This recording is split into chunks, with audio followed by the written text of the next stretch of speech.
बिस्मिल्लाहिर्रहमानिर्रहीम। आज का हमारा टॉपिक जो है ये साले दोम में रमूज़ औक़ाफ़ की अलामात और इस्तेमाल। पहले हम इसको कुछ कर चुके हैं, मतलब पहले इस पे एक लेक्चर हो चुका है। तो जो चीज़ें रह गई थी, जो अलामतें कुछ रह गई थी, वो आज हम करेंगे, जिसमें बहुत सारी अलामतें हैं यहाँ हमारे पास। जो हमने पहले अलामतें की हैं वो बहुत ज़्यादा इम्पोर्टेंट हैं। उनमें मतलब बहुत ज़्यादा जो बोर्ड में पेपर है उसमें से क्वेश्चन बहुत ज़्यादा आते हैं, लेकिन ये उस लिहाज से इतनी इम्पोर्टेंट नहीं है, लेकिन इसमें से भी क्वेश्चन आ सकते हैं, इसलिए ज़रूरी है कि हम इनको भी लाजमी करें। रमूज़ औक़ाफ़, सबसे पहले तो हम बात करेंगे जो पहले अलामतें हम कर चुके हैं कि उसमें हमने क्या पढ़ा। उसमें कुछ अलामतें 10-11 अलामतें हमने पढ़ी, जिसमें हमने पढ़ा कि सक्ता क्या है, वक्फ़ा क्या है, राब्ता क्या है, तफसीलिया, ख़त्मा, सवालिया, इसके अलावा नदाइया, फ़जाइया, इस्तजाबिया, कोसैन व वैन, मतलब ये इन सब के बारे में हम पढ़ चुके हैं। उसके बाद अगर हम इसको देखें, इस सवाल को आपको मैं पहले बता चुकी हूँ कि ये सवाल जो है ये पेपर में 5 नंबर का जो है ये आता है और मारूज़ी में आता है, मतलब MCQ टाइप होता है, और 5 जो हैं वो सवाल इसमें से बनते हैं, जो कि अगर हम इसको समझ के करें तो ये हमारे लिए बहुत आसान है, हम इसमें पूरे नंबर ले सकते हैं। इसमें सबसे अगर हम पहले नंबर पे यहाँ देखते हैं, अलामत है ख़त या लकीर। ख़त या लकीर, आप लोग नाम से वाकिफ़ होंगे कि ख़त या लकीर जो है वो क्या होती है। ये साथ की जो है अलामत है, जिस तरह से ख़त्मा की अलामत होती है, बहुत छोटा सा जो है वो फुल स्टॉप होता है, मतलब छोटी सी लाइन होती है, हम उसको इस तरह से ज़ाहिर करते हैं ख़त्मा की अलामत को, लेकिन उसकी निस्बत ये वाली जो अलामत है ये थोड़ी बड़ी होती है। अब हम देखेंगे कि इसका इस्तेमाल क्या है, जुमलों में किस तरह से इसका इस्तेमाल किया जाता है। तो ख़त या लकीर जो है ये कोसैन की तरह इसका इस्तेमाल किया जाता है। कोसैन का हमने पढ़ा कि इजाफ़ी तशरीह के लिए जो है वो कोसैन की अलामत इस्तेमाल की जाती है। और जुमले में अचानक तब्दीली, अब ये अगर जुमले में अचानक तब्दीली जो है वो वाक़ होगी तो उसमें हम जो है ये अलामत इस्तेमाल करेंगे ख़त या लकीर, ठीक है। इसमें या फिर हम इसको इस तरह से वाज़े कर सकते हैं कि जब हम बहुत शॉर्ट कोई चीज़ लिखते हैं, बहुत शॉर्ट मुख्तसर जब हमने कुछ लिखना होता है तो उसमें जो है ये अलामत जो है इस्तेमाल की जाती है, और बिल्कुल इसका इस्तेमाल जो है वो कोसैन की तरह है, मतलब इसमें चीज़ की जो है थोड़ी सी वजाहत के लिए जो है वो इसमें ये डैश लगा दी जाती है, ख़त या लकीर। जुमलों में अगर इसका इस्तेमाल देखें तो यहाँ पे मैंने एक जुमला लिखा है, मैं आना चाहता था, आगे ये अलामत, ऐसा ना हो सका, फिर अलामत, किस्मत को यही मंजूर था। यानी ये कि इसमें बात जो है वो बहुत शॉर्ट की जा रही है, और उस बात को वाज़े करने के लिए जो है इसमें ख़त या लकीर की जो अलामत है उसका इस्तेमाल किया जा रहा है।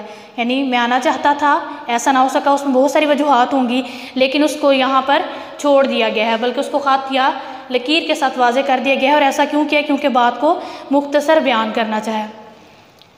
अगली अगर अलामत देखी जाए तो वो है अलामत हज़्फ़। अलामत हज़्फ़ ये इसकी अलामत को डॉट की मदद से ज़ाहिर किया जाता है।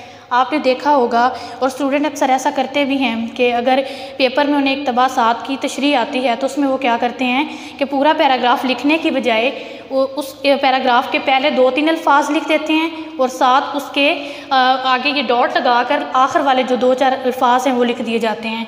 मतलब ये कि अलामत ये भी थोड़ा मुख्तसर एक चीज़ को करने के लिए इस्तेमाल की जाती है। और अगर हम इसका दूसरा नुक्ता नज़र देखें तो वो ये है कि जब ज़िक्र मुनासिब ना हो, यानी अगर किसी बात का ज़िक्र मुनासिब ना हो, हम बात करना चाह रहे हैं लेकिन हम ये समझते हैं कि ये गैर अखलाकी बात है, इसको नहीं करना चाहिए, हो सकता है कि इससे किसी की दिल आज़ारी हो, और वैसे भी ये ज़ेब नहीं देता कि हम कोई भी गैर अखलाकी बात जो है वो किसी के सामने करें। यानी जब किसी बात का ज़िक्र मुनासिब ना हो या तवील इक़्तिबास के चंद लफ्ज़ों के दरमियान, जो आपको मैंने पहले बताया है, तो तवील इक़्तिबास के चंद लफ्ज़ों के दरमियान भी सलामत का इस्तेमाल किया जाता है। हम अक्सर बहुत सारे जुमले बोलते हैं, बाज़ औक़ात जो है वो किसी को अगर डांट डपट भी कर रहे होते हैं तो उसमें भी हम अपना जुमला जो है वो आधा बोलते हैं, यानी बात को हज़्फ़ कर जाते हैं। वो क्यों की जाती है? क्योंकि वो गैर अखलाकी बात है, हो सकता है कि अगले बंदे को वो बात अच्छी ना लगे। जैसे ये देखिए, तुम बाज़ आ जाओ वरना, आप देखें यहाँ पे कि एक जुमला लिखा और वरना के बाद इस अलामत को लगा दिया गया, यानी इसके बाद कुछ भी बोला जा सकता था। मतलब ये कि बात की भी ना जाए और अगले बंदे को समझ भी आ जाए कि ये मेरे पर जो है वो गुस्सा कर रहा है, या ये मेरे से खुश नहीं है, या मुझे धमकी दे रहा है। तो इस वे में जो है इसका इस्तेमाल किया जाता है। इसमें अगर आगे देखा जाए तो खुदा उनकी मदद करता है। बाज़ औक़ात जो है कुछ मुहावरे भी इस तरह के बोल दिए जाते हैं कि वो आधा मुहावरा बोला जाता है, अगला बंदा खुद ही समझ जाता है। अब अगर ये लिखा है कि खुदा उनकी मदद करता है जो अपनी मदद आप करते हैं, अगर मैं किसी स्टूडेंट से कहती हूँ कि इसको मुकम्मल करो, खुदा उनकी मदद करता है जो, तो स्टूडेंट को खुद ही पता चल जाएगा जो अपनी मदद आप करते हैं, क्योंकि शुरू से वो पढ़ते आए हैं इस चीज़ को। इसलिए बात को थोड़ा हज़्फ़ कर दिया जाता है। तो ये अलामत जो है ये इस तरीके के लिए जो है इस्तेमाल की जाती है, यानी जब किसी भी बात का जिक्र मुनासिब ना हो। उसके बाद अगली अलामत है हमारे पास अलामत तर्क। तर्क ये इसकी अलामत है। इबारत में जब कोई लफ्ज़ लिखने से रह जाए, बाज़ औक़ात इस तरह होता है कि हम कोई भी खुलासा लिख रहे हैं या तशरीह लिख रहे हैं तो उसमें कोई लफ्ज़ जो है वो छूट जाता है, भूल जाते हैं, वो नहीं लिखते। लेकिन जब हम उसको दोबारा से पढ़ते हैं, उसको दोबारा से देखते हैं कि इसमें कोई चीज़ रह तो नहीं गई है, मतलब उसको दोबारा से उसकी रीडिंग करते हैं तो हमें पता चलता है कि कुछ अल्फाज ऐसे हैं जो हमसे छूट गए हैं, मतलब जिनको हमने नहीं लिखा। उसके लिए जो है ये अलामत इस्तेमाल की जाती है। और ये अलामत जो है ये दोबारा से, मतलब वो जो लफ्ज़ है उसको दोबारा लिखने के लिए इस अलामत का इस्तेमाल किया जाता है। यानी इबारत में जब कोई लफ्ज़ लिखने से रह जाए तो इस अलामत का, अलामत तर्क का इस्तेमाल किया जाता है। मसलन ये एक जुमला मैंने यहाँ पे लिखा है, मैंने उससे सारी बातें कह दी। आप देखें कि यहाँ पर अगर हम ये किसी भी पैराग्राफ में लिख रहे हैं मैंने उससे सारी बातें कह दी, तो गलती से लिखा गया कि मैंने उस सारी बातें कह दी, यानी अंदर से ना लिखा। लेकिन दोबारा पढ़ने से हमें मालूम हुआ कि हमने यहाँ पर कोई गलती की है, कोई लफ्ज़ छूट गया है। उसको ज़ाहिर करने के लिए हमने ये अलामत लगाई और इस अलामत के ऊपर हमने से लिख दिए, यानी जो लफ्ज़ भूल गए हैं, जो छूट गया है, उसको यहाँ पर लिख दिया गया। इसके बाद है अलामत हाशिया। ये आप अपनी उर्दू की बुक में अगर आपने गौर किया हो तो आपने देखा होगा कि जब कोई भी जो सबक है उसको हम पढ़ते हैं तो उसमें बाज़ औक़ात हम क्या देखते हैं कि इस तरह की कुछ अल्फाज इस तरह के होते हैं जिनके ऊपर ये अलामत लगाई गई होती है और इसके ऊपर 1 लिखा होता है, फिर अगले पैराग्राफ में आ जाएगी तो 2 लिखा होगा, फिर अगले पैराग्राफ में आएगी तो 3 लिखा होगा। मतलब ये कि ये चीज़ें जो हैं ये बहुत ज़्यादा जो है किसी भी सबक में, इबारत में, नसरी सबक में जो है ये इस्तेमाल होती है। अलामत हाशिया ये इसकी अलामत है। इसकी अगर इस्तेमाल की बात करें, जब इजाफ़ी तशरीह इबारत से नीचे हाशिया में दी जाए। इजाफ़ी तशरीह का क्या मतलब है? मतलब ये कि आप एक सबक पढ़ रहे हैं, ठीक है, उसमें कोई ऐसा लफ्ज़ आ गया है या किसी किताब का नाम आ गया है जिसका मतलब एक नाम नहीं बल्कि 2-3 नामों से उसको जो है वो लिखा जा सकता है। तो उसको वाज़े करने के लिए, किसी भी चीज़ को वाज़े करने के लिए उसकी इजाफ़ी तशरीह जो है वो एंड पर दी जाती है, जब इजाफ़ी तशरीह इबारत से नीचे हाशिया में दी जाए। इसकी मैं आपको मिसाल देती हूँ, मौलाना हाली की मुसद्दस। आप देखें यहाँ पर मुसद्दस लिखा गया, लेकिन जब हम इसको पढ़ते हैं हमें पता नहीं होता कि ये है क्या, मुसद्दस क्या है, लेकिन हम इसको फ़िलहाल पढ़ लेते हैं। लेकिन उसी पेज के एंड पे अगर हम देखेंगे तो हाशिए की अलामत के साथ इसको वाज़े किया गया होगा कि असल में ये चीज़ है क्या। मौलाना हाली की मुसद्दस, इसके ऊपर ये अलामत लगाई, ऊपर 1 लिखा। अहम इस्लाही नज़्म है, देखें आप, ये बहुत अहम नज़्म है उनकी जिसको मुसद्दस के नाम से याद किया जाता है। लेकिन नज़्म का जो पूरा नाम है वो है मद्दो जज़र इस्लाम, यानी ये इसका पूरा नाम है और इस नाम को वाज़े किया गया है इसी अलामत के साथ उस सबक के एंड पर या उस सफ़े के आखिर में इस अलामत के साथ। यानी अगर ये अलामत लगाकर ऊपर 1 लिखा गया है तो जिसको वाज़े करने के लिए भी अलामत लगाकर 1 लिखा जाएगा कि इबारत में जो चीज़ आपने पढ़ी उसके ऊपर ये अलामत थी, तो इसकी वजाहत आगे ये दी गई है। इसी तरह बहुत सारी चीज़ें इस तरह की होती हैं जिनका हमें पता नहीं होता।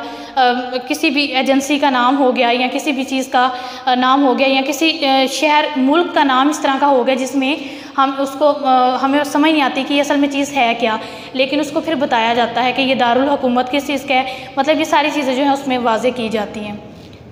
उसके बाद अलामत तखल्लुस, इससे आप लोग बखूबी आगाह होंगे कि तखल्लुस की अलामत क्या होती है और ये क्यों इस्तेमाल की जाती है। आप शुरू से मतलब ये है उर्दू सब्जेक्ट जो है आप ये लाजमी मज़मून के तौर पर पढ़ रहे हैं तो आपने देखा कि तशरीहात भी आप करते हैं, हिस्सा नज़्म भी है, गज़ल भी होता है, इसके अलावा जो है नसरी हिस्सा भी होता है। तो उसमें क्या है कि स्पेशली मैं नज़्म के हवाले से या गज़ल के हवाले से बात करूँगी। उसमें क्या है कि उसमें जो अशार दिए जाते हैं उसमें जो शायर होता है उसका अदबी नाम जो होता है उसके ऊपर ये अलामत लगाई जाती है। आगे इसका देखें, शायर के अदबी नाम के ऊपर ये अलामत लगाई जाती है, यानी शायर का जो अदबी नाम होता है उसके ऊपर अलामत लगाई जाती है, तखल्लुस उसको कहा जाता है। जैसे मिर्ज़ा असदुल्ला ख़ान गालिब, अब गालिब का नाम जो है ये अदबी नाम इस शायरी में इसी तरह इस्तेमाल हो रहा है, ऊपर अलामत लगाई जाती है तखल्लुस की अलामत। और लेकिन अगर हम इनका असल नाम देखते हैं तो पूरा नाम जो है वो मिर्ज़ा असदुल्ला ख़ान गालिब है। तो लेकिन गालिब को वाज़े करने के लिए उनके अदबी नाम की पहचान के तौर पर जो है हम यहाँ पर ये अलामत लगाएंगे। अब इसका यहाँ मैंने एक शेर लिखा है, मिसरा लिखा है, कहते हैं कि गालिब का है अंदाज़े बयां और हैं और भी दुनिया में सुखनवर बहुत अच्छे, कहते हैं कि गालिब का है अंदाज़े बयां और। पूरा शेर इस तरह से है। तो गालिब जो है, अब इसको हमने वाज़े करना है कि ये शायर का नाम है, अदबी नाम है, इसके ऊपर तखल्लुस की अलामत लगा दी गई। इसी तरह मुख्तलिफ जो शोरा होते हैं उनके नाम के ऊपर जो है इस तरह लगाया जाता है। जैसे नासिर काज़मी है तो उनका नाम जो है वो नासिर इस्तेमाल होता है गज़लों में, तो वो उनके ऊपर भी जो है नासिर के ऊपर भी क्या किया जाता है कि ये तखल्लुस की अलामत लगाई जाती है, यानी ये अदबी नाम के ऊपर जो है अलामत का इस्तेमाल किया जाता है। उसके बाद अलामत शेर, शेर की अलामत है ये, हम कोई भी शेर लिखते हैं, तशरीह आप लोग कर रहे हैं या फिर आप किसी भी हवाले से वैसे शेर व शायरी लिख रहे हैं, तो आप वो उसका ये असूल है कि हम शेर लिखते हुए सबसे पहले शेरी अलामत लगाएं, उसके बाद शेर लिखें। शेर तहरीर करने से पहले ये अलामत लगाई जाती है, यानी हम कोई भी शेर लिखते हैं तो उससे पहले जो है इस अलामत को लगाना बहुत ज़रूरी होता है। जैसे यहाँ मैंने ये शेर लिखा है, ज़िंदगी है या कोई तूफ़ान है, हम तो इस जीने के हाथों मर चले। इससे पहले जो है ये अलामत लगा दी गई, जिसको कहा जाता है कि शेर की अलामत। अलामत मिसरा, ये है अलामत मिसरा, मिसरा की अलामत। शेर का मिसरा तहरीर करने से पहले बाज़ औक़ात आप कोई मज़मून लिख रहे होते हैं तो उसमें क्या होता है कि आपने बहुत सारे अशार याद किए, 6-7 अशार याद किए, लेकिन उसमें से 1-2 शेर जो है वो आपको भूल गया, उसका सिर्फ एक मिसरा याद है। तो आपने क्या किया कि वो सिर्फ एक ही मिसरा जो है वो लिख दिया। ये देखें, जैसे फ़र्द कायम रब्ते मिल्लत से है, तन्हा कुछ नहीं, मौज है दरिया में और बैरूने दरिया कुछ नहीं। दूसरा मिसरा हम भूल गए लेकिन पहला हमें याद है, तो हमने इस तरह नहीं करना कि उस मिसरे को लिखने से पहले जो है वो शेर की अलामत लगा दे, बल्कि हमने उसके साथ मिसरा की अलामत लगानी है कि हमें सिर्फ एक ही मिसरा याद था और वो लिख दिया।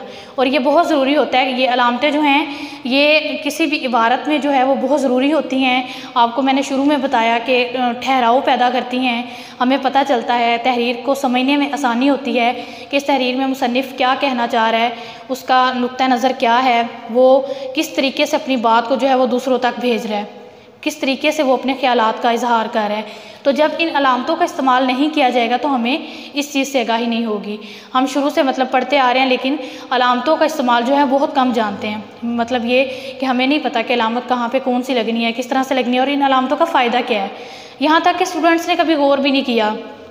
मेन जो अलामतें होती हैं, जैसे अलामत है ख़त्मा की, सवालिया की, सवाल पूछ रहे हैं तो उन्हें पता है कि आगे क्वेश्चन मार्क लगा देना है, सवालिया की अलामत लगा देनी है। अगर बात को ख़त्म कर लिया तो उसके बाद लगा दिया है ख़त्मा की अलामत। ये 2-3 होती हैं जिनके बारे में उन्हें पता होता है, और मोस्टली बच्चे ऐसे होते हैं कि जिनको उर्दू में इनके नामों से आगाही नहीं होती है कि उर्दू में इनके क्या नाम है। वो यही हमेशा कहते हैं कि ये फुल स्टॉप है, ये क्वेश्चन मार्क है, इस तरह से ये इन्वर्टेड कोमास हैं, लेकिन उर्दू में उन नामों से आगाही नहीं होती।